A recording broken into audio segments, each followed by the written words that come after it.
हमारा विषय है बेबीलोन की आत्मा को परखना। और कुछ लोग ये नहीं समझते होंगे कि हम क्यों बेबीलोन इस शब्द का इस्तेमाल करते हैं, क्योंकि वो बाइबल को अच्छे से नहीं जानते। और अगर आप बाइबल के अंत में देखो, प्रकाशित वाक्य उसका 17 अध्याय, यहाँ बेबीलोन के विषय में लिखा है, जो बड़ी वेश्या है, वेश्याओं की माता वो है। प्रकाशित वाक्य 17 उसका 5। और ये बाइबल का एक शब्द है, नए नियम में आने वाला एक शब्द है।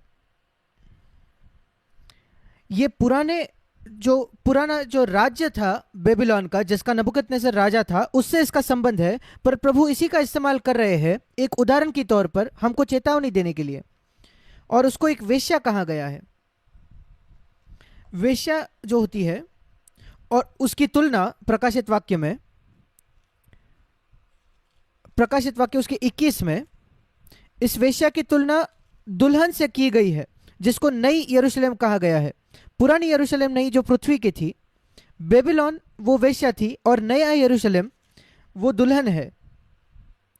और दुल्हन जो है वो यीशु मसीह के शिष्य या चेले हैं, जो जहां कहीं वो जाता है उसके पीछे चलते हैं। और उनका वर्णन प्रकाशित वाक्य 14 अध्याय में पाया जाता है। ये वो है जो मेमना का पीछा करते हैं। जहां मेमना जाता है वे वही जाते हैं।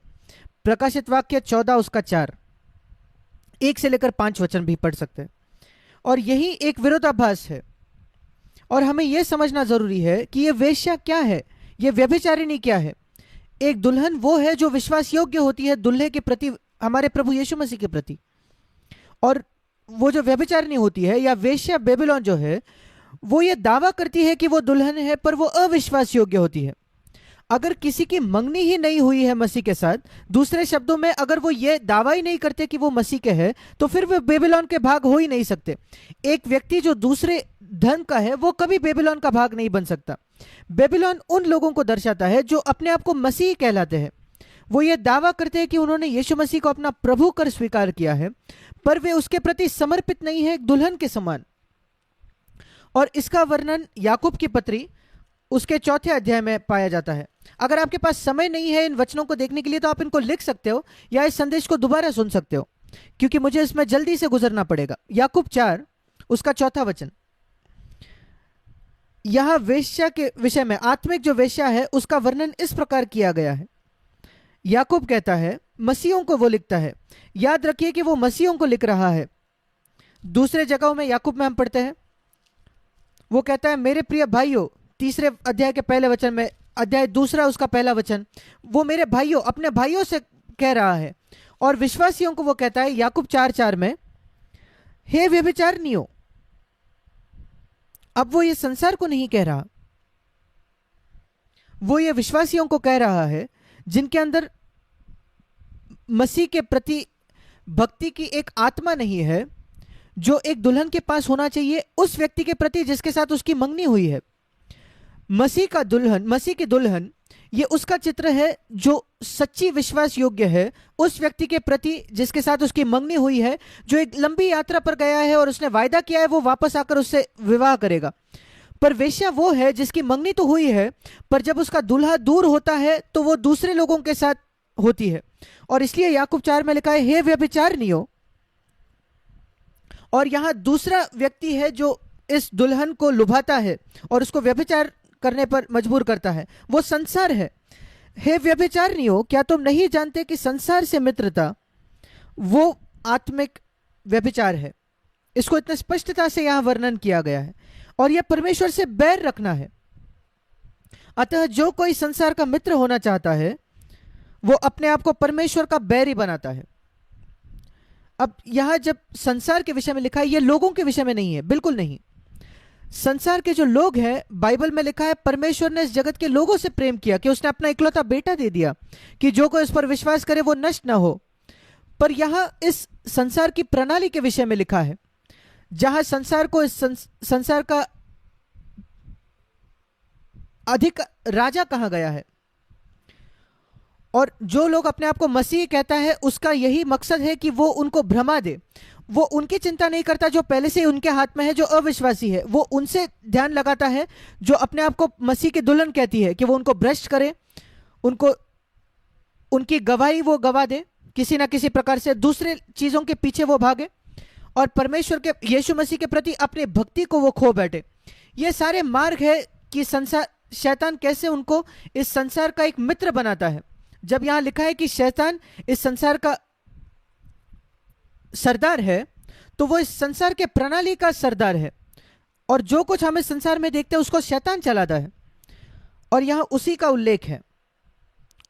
और याकूब भी, ये यूहन्ना भी वही कहता है, पहला यूहन्ना उसके दूसरे अध्याय में।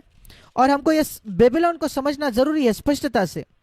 पहला यूहन्ना उसका दूसरा अध्याय उसका 15 वचन, तुम न तो संसार से प्रेम करो, यदि कोई भी, आप कोई भी क्यों ना हो। फिर एक बार वो विश्वासियों से कह रहा है, दूसरा अध्याय उसका पहला वचन, हे मेरे बालको, वो उनको लिख रहा है जिनका नया जन्म हो चुका है और वो आत्मिक पितरों तक को लिख रहा है। पहला यूहन्ना 2:14। यहां 3 प्रकार के विश्वासी है। पहला यूहन्ना 2:12 से लेकर 14 तक। जो आत्मिक बालक है, जो अभी अभी नया जन्म पाए, जो थोड़ा आगे चले गए हैं, जो जवान है, और जो आत्मिक पितरों है, जो पिता बन गए हैं। आप में से शायद आपको लगता है आप बहुत आत्मिक तौर पर उन्नति कर पाए हो। आप सोचते हो कि मैं बच्चा नहीं हूं, मैं जवान भी नहीं हूं, मैं आत्मिक रीति से बढ़ गया हूं, पिता बन गया हूं। यहां पवित्र आत्मा आपसे कह रहा है और मुझसे भी, इस संसार से प्रेम मत करो। क्या एक आत्मिक पिता भी संसार से प्रेम कर सकता है? क्या एक अच्छा प्रचारक संसार से प्रेम कर सकता है? हां, कोई भी इसमें गिर सकता है। अगर आप कह सकते हो मैं तो कभी नहीं गिरूंगा, मैं तो आत्मिक पिता हूं, फिर जो सोचता है कि वो कभी नहीं गिरेगा, वो ध्यान दे कि वो कहीं गिर ना जाए। और इसलिए यह अच्छा है कि हम नम्रता में चले। और जब बाइबल कभी आत्मिक पिताओं को कहती है कि संसार से प्रेम ना करें, तो मैं उसको गंभीरता से लेना चाहता हूं। मैं ये कल्पना नहीं करना चाहता कि मैं ध्यान नहीं दूंगा। यीशु हमेशा सावधान होता था जब वो इस संसार में जीता था, इसलिए उसने कभी पाप नहीं किया। इस संसार से प्रेम मत करो। यदि कोई संसार से प्रेम रखता है, फिर आप नए जन्म पाए हो या आत्मिक तौर पर प्रौढ़ हो, यदि कोई संसार से प्रेम रखता है तो उसमें पिता का प्रेम नहीं है। और यह संसार क्या है? शरीर की अभिलाषा, लोग नहीं, शरीर की अभिलाषा, पहला यूहन्ना 2:16, आंखों की अभिलाषा और जीविका का घमंड। यह सब पिता की ओर से नहीं है परंतु संसार की ओर से है। और 17 वचन में ये सब चले जाएंगे, नाश हो जाएंगे, और इसके विरोधी में है पहला यूहन्ना 2:17, जो परमेश्वर की इच्छा करते हैं, ये वो दुल्हन है। और यहां विरोधाभास ये है, बेबीलोन वो है जो शरीर की अभिलाषाओं में और ये सब पापों के सुख विलास है, और आंखों की अभिलाषा जो व्यभिचार को दर्शाती है, और जीविका का घमंड जो अपना आदर प्राप्त करना है।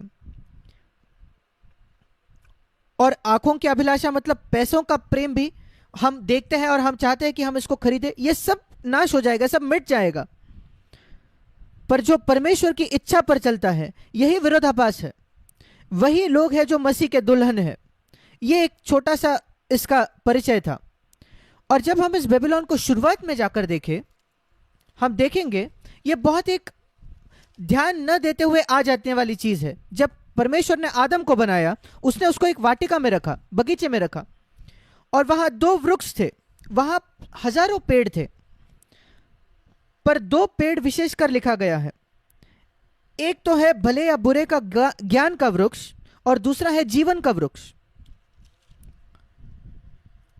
अब भला या बुरा जानने में कुछ भी गलत नहीं है, हम उसको जानते हैं। हम अपने बच्चों को भी सिखाते हैं जब से वो पैदा होते हैं कि अच्छा क्या है, बुरा क्या है। फिर परमेश्वर ने क्यों उसको कहा, उससे उसके पास जाने से इनकार किया? क्योंकि बेबीलोन की शुरुआत यही पाई जाती है। यहां 2 पेड़ है और एक वृक्ष बेबीलोन की ओर ले जाता है, और यह बहुत हल्के से होता है, यह बहुत स्पष्ट नहीं है, और बहुत दिखने वाला पाप है शरीर की अभिलाषा, आंखों की अभिलाषा और जीविका का घमंड। पर यहां हम एक विरोधाभास देखते हैं बाइबल की शुरुआत में, भले या बुरे का वृक्ष और जीवन का वृक्ष, और अंत में हम क्या पाते हैं? यरूशलेम और बेबीलोन। और यह अंत कैसे होता है? चुनाव यह है कि हम आत्मिक चीजों का ज्ञान प्राप्त करें, परमेश्वर के वचन का ज्ञान प्राप्त करें और जीवन को प्राप्त करें। एक ज्ञान है जो सिर्फ हमारे मन में रह जाता है, जो हमारे बुद्धि में रह जाता है। ऐसा व्यक्ति सिर्फ एक भावनात्मक विश्वासी है, वो एक आत्मिक विश्वासी नहीं है। एक आत्मिक मसीही हमेशा जीवन पर ध्यान देता है, ज्ञान जो जीवन के पास ले जाए। ज्ञान जो है ये भोजन के जैसे है, हम भोजन के अलावा बढ़ नहीं सकते। भोजन नहीं खाएंगे तो जीवन नहीं पाएंगे। पर अगर हम भोजन खाएंगे और उसका पचन नहीं होता, अगर उससे लहू और मांस नहीं बनता, फिर आप मर जाओगे। आप कितना भी क्यों ना खाओ, आप मर जाओगे। वही ज्ञान करता है। ज्ञान जो है वो भोजन जैसा है। अगर हमारे अंदर उसका पचन नहीं होता, अगर पवित्र आत्मा उसको आपके अंदर तोड़ता नहीं और हमारे अंदरूनी जीवन का, हमारे आत्मिक जीवन का, हमारे हृदय का भाग उसको नहीं बनाता, फिर वो सिर्फ ज्ञान मात्र रह जाता है और हम बेबीलोन में जाकर रुक जाते हैं। ये यौन पाप के जैसा इतना घिनौना या बुरा नहीं दिखता, ये पैसों के प्रेम इतना बुरा नहीं दिखता, ये घमंड के इतना बुरा नहीं दिखता, पर वो बेबीलोन की ओर ले जाता है। सिर्फ ज्ञान। कई मसीही लोग जो नैतिक तौर पर तो बड़े साफ है, जो पैसे के पीछे नहीं दौड़ रहे और वो आदर नहीं प्राप्त कर रहे, वो भी बेबीलोन में जा खत्म होते हैं, क्योंकि उनका मसीहत सिर्फ उनके ज्ञान में है। ऐसे लोग भी जो पाप क्षमा के विषय में कहते हैं या धर्मी ठहराने के विषय में कहते हैं, ऐसे भी कुछ लोग जो पाप पर विजय के विषय में बात करते हैं, ये उनके जीवन में नहीं है, वो घमंडी है।